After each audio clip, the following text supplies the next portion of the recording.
Heroes 100 இந்த சீரீஸில் நாம் இப்போ பார்க்க போகிறது புரட்சி தமிழன் சத்யராஜ்.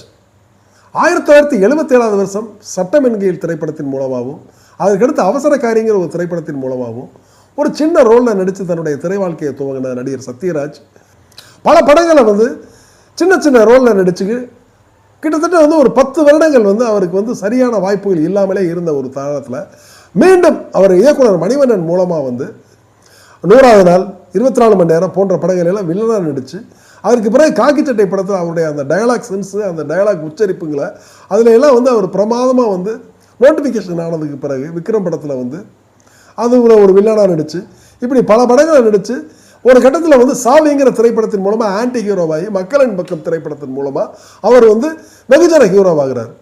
அதுக்கு பிறகு பாலைவன ரோஜாக்கள் அப்புறம் நிறைய விடிஞ்சா கல்யாணம்னு பல படங்கள் பண்ணியிருந்தாலும் 1990வது வருஷம் வாத்தியார் வீட்டு பிள்ளை திரைப்படத்தின் மூலமாக அவர் தன்னுடைய 100வது படத்தை நிறைவு செய்கிறார்.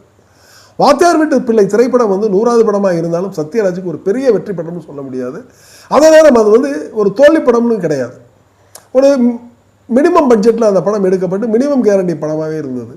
இயக்குனர் பி வாசுவுக்கும் நடிகர் சத்யராஜுக்கும் ஒரு பெரிய கெமிஸ்ட்ரி ஒர்க் அவுட் ஆகும். அதே மாதிரி இயக்குனர் மணிவண்ணனுக்கும் நடிகர் சத்யராஜுக்கும் அற்புதமான ஒரு கெமிஸ்ட்ரி ஒர்க் அவுட் ஆகும்.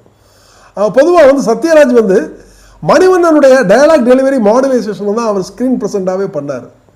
அப்போ மணிவண்ணன் ஒரு இடத்துல கேட்குறப்ப தலைவா திடீர்னு எப்படி தலைவா பிக்கப் பண்ணீங்க அப்படின்னு கேட்கல ரொம்ப கேஷுவலாக ஒரு தடவை சத்யராஜ் சொன்னாரா, தலைவா நான் நடிக்கிறது எல்லாமே நீங்கள் மானிட்டரிகளாக எனக்கு என்ன மாதிரி டயலாக் டெலிவரி பண்ணுறதை சொல்லித்தரீங்களோ அதைத்தான் தலைவா நான் என் படத்தில் கேரக்டராக எல்லா கேரக்டருக்கும் டெலிவரி பண்ணேன் அப்படின்னு சொன்ன சத்யராஜுடைய வாழ்க்கையில் ரொம்ப முக்கியமான திரைப்படம்னு பார்த்தீங்கன்னா வால்டர் வெற்றிவேல் அமைதிப்படை திரைப்படத்தை.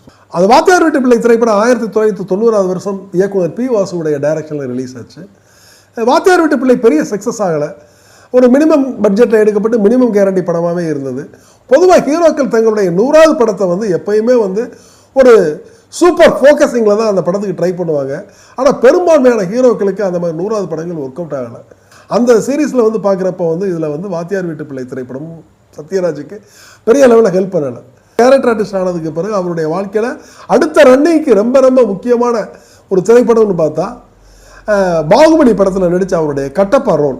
அந்த கட்டப்பா ரோல் அவருடைய சினிமா கேரியருக்கு அடுத்த ஜென்ரேஷனில் அவர் ஒரு கேரக்டர் ஆர்டிஸ்டாக மறுபடியும் ஸ்டாண்ட் பண்ணுறதுக்கு ஒரு பெரிய ஒரு வழிகாட்டியாக இருந்துச்சு.